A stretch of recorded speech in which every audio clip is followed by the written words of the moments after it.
Hindi po maaapektuhan kung ano man po ang pending at existing projects habang ito ay may transition. At tuloy-tuloy lamang po ang pagtatrabaho ng mga cabinet secretaries at ng mga tao sa gobyerno.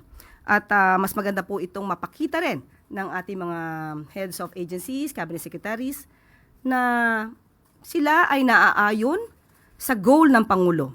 Ipakita nila na sila ay dapat na matantili bilang parte ng administrasyon ng ating Pangulo.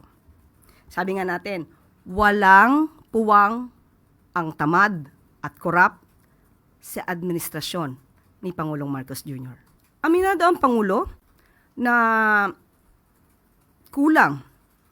kulang sa kanyang paningin, na kulangan siguro ang taong bayan sa naging performance ng gobyerno, kaya hindi nila nakuha yung pinaka-target na numero, especially sa Senado.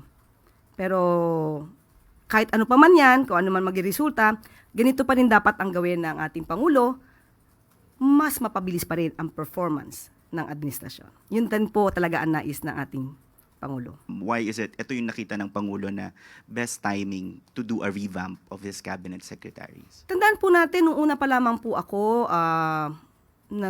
na-appoint as a press officer, nabanggit na po natin yan kung may kinakailangang mga revamp. Sabi ko, wala pa pong update, pero talagang yan po ang ginagawa ng Pangulo, makita at ma-monitor ang trabaho ng kanyang mga heads of agencies at mga departments. So, hindi lamang po ito ngayon. Talaga pong nire-review. Tandaan po natin, marami na natatanggal bago pa nagkaroon ng eleksyon. Bago pa nangyari ang eleksyon. So, siguro mas naramdaman lang naman Pangulo itong naging eleksyon na mas kailangan pa ng mas mabilis ang pagtatrabaho ang administrasyon para sa taong bayan.